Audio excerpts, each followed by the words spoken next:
Aryna Sabalenka cautioned Australian Open dark horse could best her again. Former British number 1 Laura Robson has backed Aryna Sabalenka to win the 2025 Australian Open but warned Aryna Rybakina is a dangerous. Laura Robson has cautioned Aryna Sabalenka that securing the Australian Open title is far from guaranteed. The Belarusian enters Melbourne Park as the bookmaker's choice, despite her loss to Madison Keys in last year's championship match.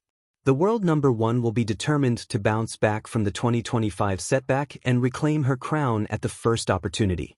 However, Robson doesn't think Sabalenka's path to glory will be straightforward.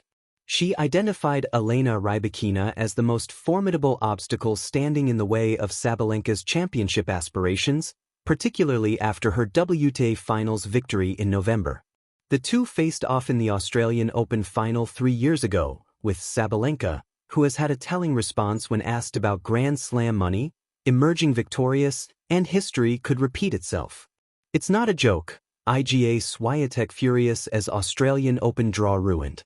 Carlos Alcaraz confirms decision behind Juan Carlos Ferrero coaching split. Former British number 1 Robson, who will host TNT Sports live Australian Open coverage, shared with Express Sport, "I think Sabalenka again.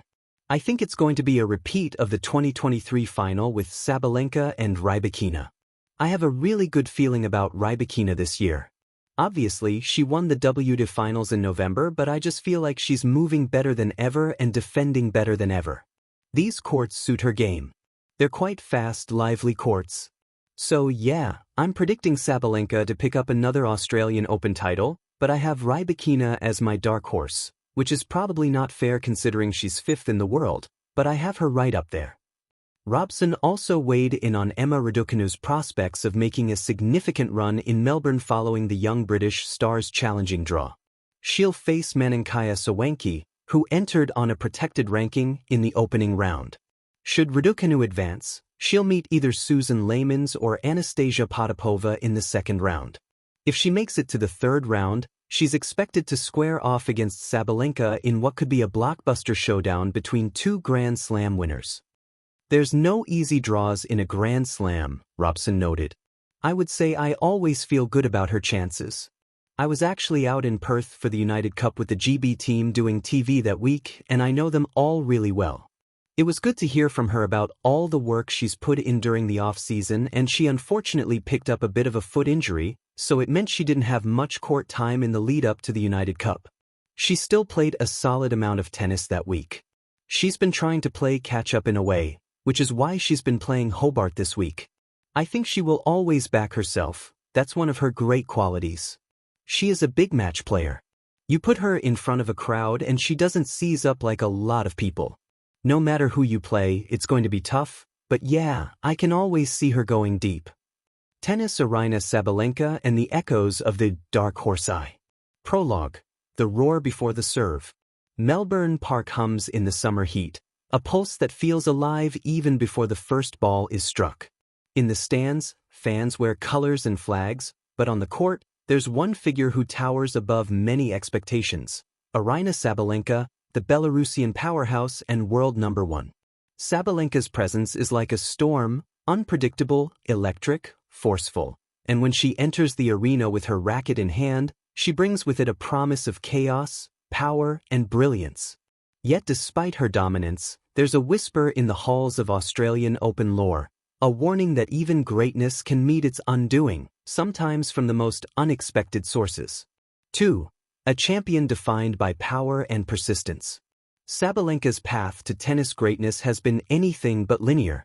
From hard-hitting rallies to nerve-testing tiebreaks, she's built her reputation on raw power, tenacity, and unyielding grit. With multiple Grand Slam titles, including previous Australian Open victories, she stands as a defining force of her generation. In the lead-up to the 2026 Australian Open, Sabalenka's form has been formidable.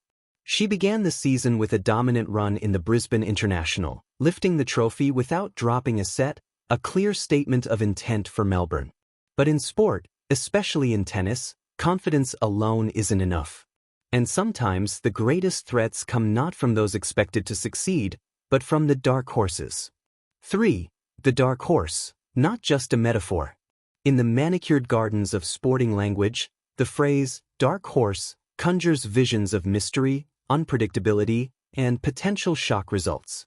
It is the player you see on paper yet overlook, until suddenly they're standing across the net, breaking your rhythm, shaking your belief. This year, voices within the tennis world, such as former British number 1 Laura Robson, have tagged Aryna Sabalenka as a dangerous dark horse who could not only challenge Sabalenka but beat her again. Sabalenka, the powerfully striking Kazakh, has historically been a difficult matchup for many top players. Her serve, ground strokes, and calm under pressure make her unpredictable, at her best, unstoppable. In fact, past meetings show an ability to disrupt top seeds on big stages. The specter of such a competitor poses a genuine strategic and psychological threat to even the most prepared favorite. For the pressure of being favored. To be the favorite is to hold both a badge of honor and a burden. For Sabalenka, that means defending points, reputation, legacy, and maintaining the razor-sharp focus needed to navigate a 128-player draw. But Sabalenka approaches this not with arrogance or fear, but wide-eyed respect for the field.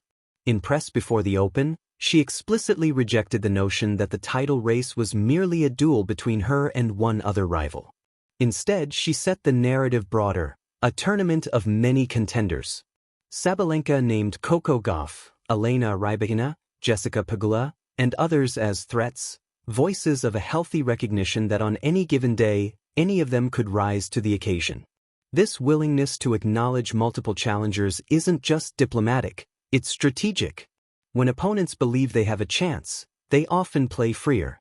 But when you acknowledge them publicly, it becomes a psychological chess match, and Sabalenka knows the game off the court matters as much as the one on it. The anatomy of an upset.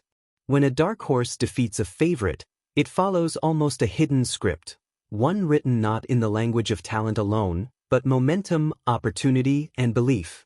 Imagine a fourth-round match. Sabalenka, favored to advance, plays with her signature intensity. But her opponent, let's say Sabalenka, starts with calm precision, using depth and angles to pull Sabalenka off balance.